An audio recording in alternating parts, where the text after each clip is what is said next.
If you grew up in the 1950s, you knew what waited the moment you told a lie. My mother could read a fib on my face before I finished it. Number 12 on this list is a look that stopped a child cold. Number 4 turned a lie into honest work. And number 2 on this list is the table rule that made truth the easy way out. That firmness raised children who felt safe enough to tell the truth for life. So hit subscribe and stay with me, because here are 14 forgotten 1950s lying punishments that created honest kids for life. Number 14, the long pause before she answered. The worst part of telling a lie in my mother's kitchen was never the punishment. It was the silence that came first. When I told a fib, she would set down whatever was in her hands, look at me, and say nothing at all. 3 seconds, maybe 4. To a child, it felt like an hour. She just let the quiet sit there until I could feel my own story falling apart inside it. That pause was the whole correction. It told me she already knew, that she was disappointed, and that she was giving me one last chance to make it right before she had to.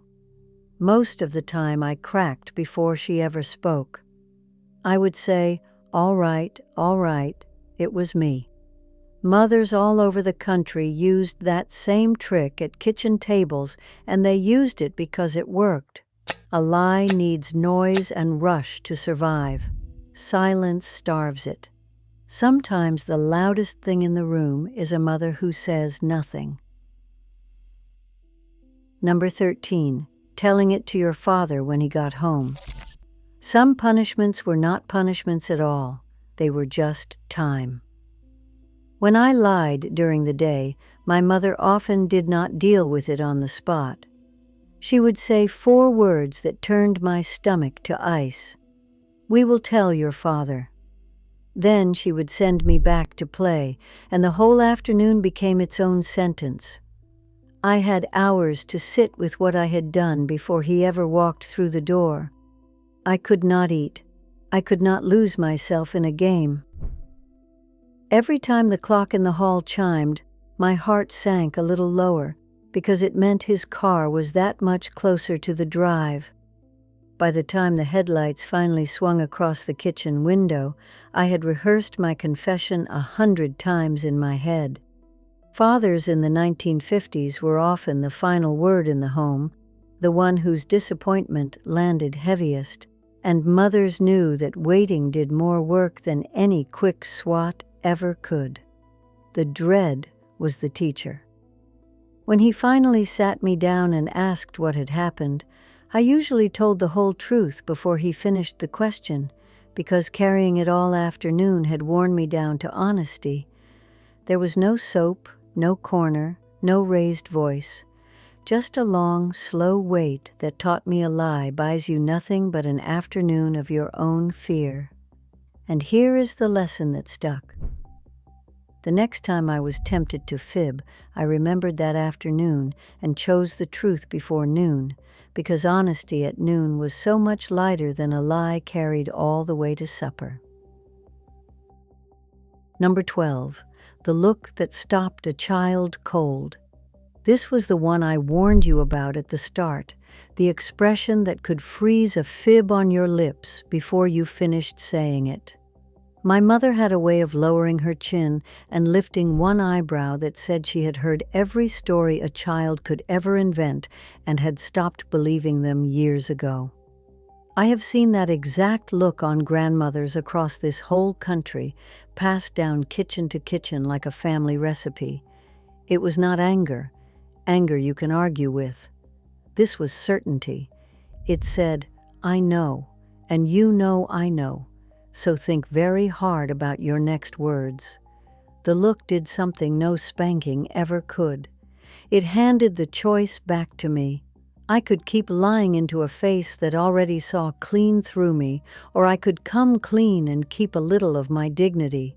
Almost every single time, I chose the truth, because lying into that look felt worse than any consequence waiting on the other side of it. Mothers used it for back talk and for broken dishes too, but it worked best on lies, because a lie only lives as long as somebody believes it, and that look simply refused to believe. It cost nothing. It left no mark and raised no welt. It just quietly let the truth become the easiest door in the room. A child can argue with a raised hand, but no child alive could argue with that face. Number 11, sitting on the stairs to think about it. This one gave a lying child the one thing modern punishments almost never do: room to think. When I stretched the truth, my mother did not always scold me. Sometimes she simply pointed to the bottom step and told me to sit there until I was ready to tell her what really happened.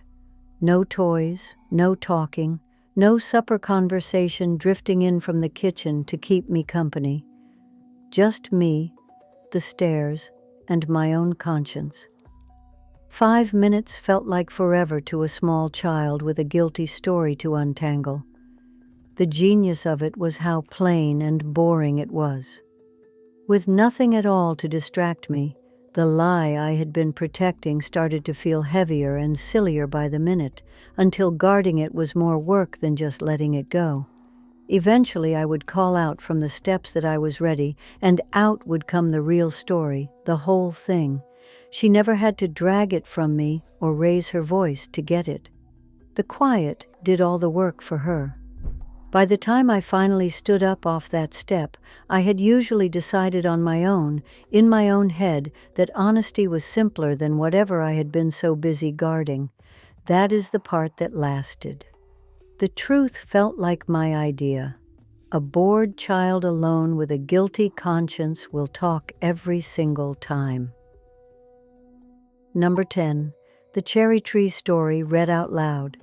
This was not a punishment you could feel, but it shaped more honest children than any SWAT ever did. It was a story. Every child in the 1950s knew the tale of young George Washington and the cherry tree, the boy who chopped it down and then told his father, "I cannot tell a lie. It was me." The story was almost certainly invented by a biographer named Mason Weems back in 1806, but no mother in 1955 cared whether it was true. They cared what it taught. When I got caught in a lie, my mother did not always reach for soap or the corner. Sometimes she reached for the storybook. She would sit me down and read it slow, letting that one line land. The boy who told the truth became the father of the country. The message was plain. The honest boy is the one history remembers. Then she would close the book, look at me, and ask if I had anything I wanted to tell her. Most of the time I did. What made it stick was that it never framed honesty as a rule you had to obey. It framed it as something to be proud of, a thing that made a person bigger, not smaller. I did not feel scolded. I felt invited to be the kind of person the story admired. A good story can raise an honest child where a raised hand only raises a careful liar. Number 9. Losing the Saturday privilege. This one hit a child right where it hurt the most, the fun. In our house, lying did not earn you a spanking nearly as often as it earned you a quiet little sentence. No picture show on Saturday. No bicycle until the weekend came around. No radio program you had been waiting on all week long. My mother would name the lie out loud, name the privilege I was about to lose, and that was that. Losing a treat you had been counting on for days taught a lesson that a SWAT had forgotten all about by supper time. The beauty of it was the plain fairness of the thing. I had broken trust, so I lost something I wanted, and the size of the loss matched the size of the lie. There was nothing to cry foul about and no welt to nurse. Mothers all across the country ran their homes exactly this way, trading privileges for honesty the way a bank trades on trust. And here is the part that truly made it work, the part nobody talks about. The privilege always came back. Tell the truth, mind your manners, and Saturday returned right on schedule. That taught me the single most useful thing a young liar can ever learn, that honesty is the fastest road back to all the things you love. I did not start lying less because I feared the loss itself. I lied less because that loss reminded me, week after week, that trust was worth far more than whatever small thing the lie had been protecting. A privilege you can lose is a privilege you slowly learn to deserve. Number 8. The bar of soap on the sink. Now we come to the one everybody remembers, and I want to be very careful here. From the late 1800s clear through the middle of the last century, mothers in America and over in Britain answered a child's lie by washing the mouth out with soap, and it was so common in its day that some American school boards in the 1950s actually voted to allow it right in the classroom. I am not here to recommend it to a single soul. We know far better now, and there are gentler roads to an honest child, roads I would point any young mother toward first. But I would be lying to you about lying if I stood here and pretended it never happened. So let me tell it as history. The idea behind it was symbolic more than anything else. A lie was treated like a dirty word, and the soap was meant to be a kind of cleansing. What I remember most was never the taste of it. It was the meaning underneath. The whole message was that the words you speak carry weight, that a mouth is not a place to keep filth or fibs, and that the truth is something clean you do not have to scrub away. And here is the quiet truth of it. Most of us only ever needed to see that bar come down off the sink one single time. The threat alone did most of the teaching. Words have weight, and a truthful mouth is one worth keeping clean. Number 7. The confession jar on the counter. Some mothers had a quieter way of handling a fib, and it sat right out in the open where a child could not forget it. In our house and in plenty of others across the country, there was a jar on the kitchen counter, an ordinary canning jar, and the rule was plain. If you told a lie and owned up to it yourself before you got caught, nothing more happened. But if your mother caught the lie first, a penny went into that jar, money out of your own little allowance, and it stayed there where everyone could see it. The genius was not the penny. A penny was nothing. The genius was the jar sitting there on the counter all week long, reminding me every single time I reached for the bread box exactly what a lie had cost me. It taught a lesson no SWAT ever could, that confessing was always cheaper than getting caught. I learned fast to come to my mother first, before she came to me, because honesty volunteered was free and honesty dragged out of you cost a penny and your pride. Mothers all over the country kept some version of that jar, and they kept it in plain sight on purpose, because a punishment you can see is a punishment you do not forget. By Saturday, I wanted that jar empty, not because of the money, but because that jar had become a little scoreboard of my own honesty. A lie you confess costs you nothing, but a lie you hide sits on the counter and watches you. Number 6. Writing it in the family Bible. In a great many 1950s homes, the heaviest book in the house was not on a school shelf. It sat on the parlor table, often a family Bible passed down 2 or 3 generations, with a few blank pages in the front where the family wrote its names, its weddings, and its births in fading ink. That book carried more weight than any paddle, and some mothers knew exactly how to use it. When a lie was serious enough, my mother would not raise her voice or her hand.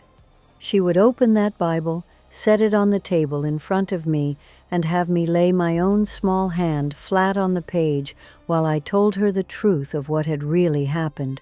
There was no soap and no corner. There was just the weight of every name in that book sitting under my palm. It is hard to put into words what that did to a child. The Bible was where honesty lived in a 1950s home. woven through the Sunday school lessons we heard every single week, where a lie was not just a broken rule but something closer to a stain on the soul. Mothers all over America leaned on that, because a child who would happily fib to your face would go pale and quiet the moment her hand touched that page. The book did not have to say a word. The weight of it spoke for itself. I have laid my hand on that page maybe 3 times in my whole childhood, and I remember every one because something about telling the truth on top of all those family names made a lie feel impossible. It was not fear of God striking me down. It was the feeling that I was breaking faith with everyone whose name was written there. That old Bible taught me that honesty was bigger than me, bigger than this one afternoon and this one fib.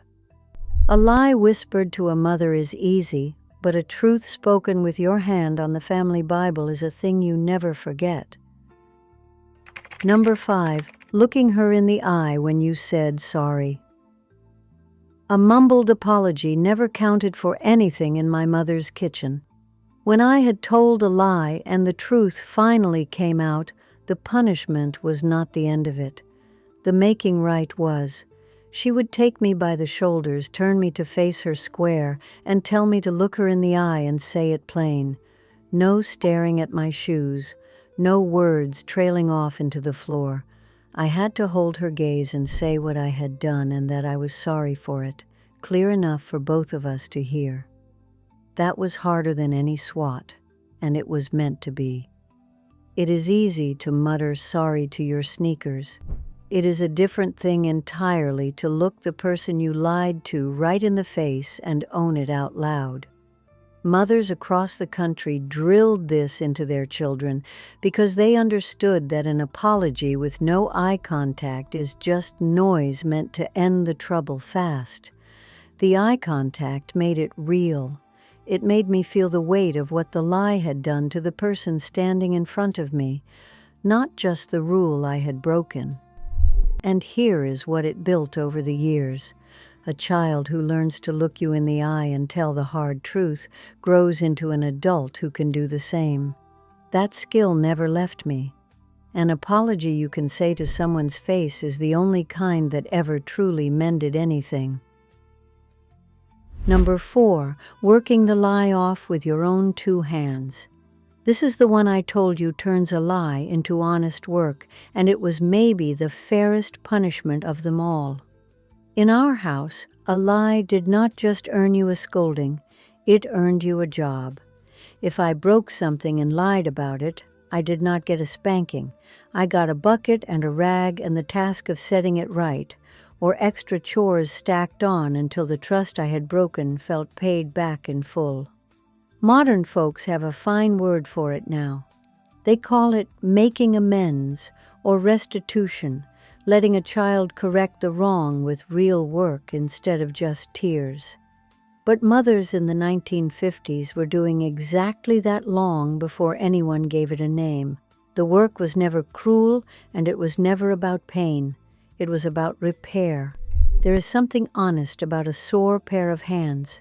It teaches a child that a lie is not just words that vanish into the air. It causes real damage that real work has to undo. By the time the job was done, the lie did not feel clever anymore. It just felt like a thing that had cost me an afternoon of scrubbing. A child who has to mend what a lie broke learns mighty fast that honesty is the cheaper road. Number 3, copying honesty is the best policy. Long before a child ever told a lie, the lesson was already being written into her by hand.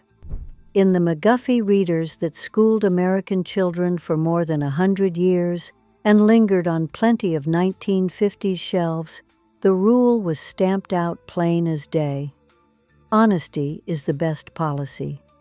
When I got caught in a real whopper, my mother had me sit at the kitchen table with a pencil and a tablet and write that line out over and over until my hand ached and the words had soaked all the way in. Some mothers had you write 20 lines. Some had you write 100. The point was never the cramp in your fingers. The point was that you could not write a thing 25 times and keep on pretending you did not know it. Repetition carves a thing into a child the way water carves a stone. By the time I set the pencil down, that phrase was not just words on a page. It was a thing I half believed. My mother just brought that same lesson down to the kitchen table, one pencil line at a time, the same way her own mother had brought it to her. By the time I was grown, I could not have told you when I learned that honesty was the best policy. It was simply there, written into me. A truth you write out with your own hand has a way of becoming a truth you live by. Number 2, telling the truth at the supper table. Number 2 on this list is the table rule I promised you at the very start, the one that made the truth the easy way out. In a 1950s home, supper was sacred. The whole family sat down together at a set hour, and that table was where the day got told. My mother had a standing rule that turned it into the gentlest honesty lesson I ever knew. Anything you had done wrong that day, any fib, any mess, any trouble, you could lay it on the table during supper, and the punishment would be cut clean in half. But if it came out later, after you had sat through the meal saying nothing, the consequence doubled. That rule did something quiet and brilliant. It made confessing the smart move instead of the scary one. I would sit there with my peas going cold, working up the nerve, and more often than not, I would just say it. I broke the lamp.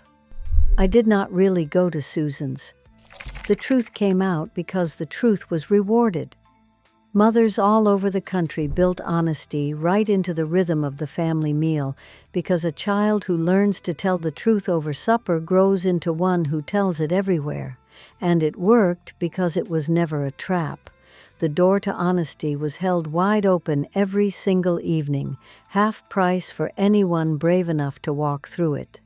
To this day, I believe the easiest place to tell a hard truth is across a table, over a warm plate, with the people who love you anyway. Number 1, earning back the trust. After all the looks and the long pauses and the jobs that set things right, this was the one that mattered most, and it was the gentlest of them all. When I lied, the real punishment was never the soap or the chores. It was the small, quiet way my mother stopped quite believing me for a while. She would not say it cruelly. She would just check behind my word for a few days, ask twice where she used to ask once. And losing that easy faith hurt more than any swat ever did. But here is the part that made it the best lesson of the whole 14. The trust always came back. If I told the truth, kept telling it, and proved myself day by day, she let me back in. That was the whole secret. A 1950s mother taught you that honesty is a thing you earn and earn again. A lie can lose your good name in a moment, but the truth, told steady, wins it right back. Because at the end of it all, none of these were really about punishment. They were about teaching a child that the truth was a safe place to stand. My mother never raised an honest child by frightening me. She raised one by making honesty the easy road home to everything I loved. That is the part nobody notices about the old ways, that the firmness was always wrapped around something gentle. Next time, I want to share the 1950s manners that turned rowdy children into polite young adults. If one of these brought back a memory of your own mother, tell me down in the comments. I read everyone. And if you want more of these forgotten ways, you know what to do now. Mama Hazel, signing off.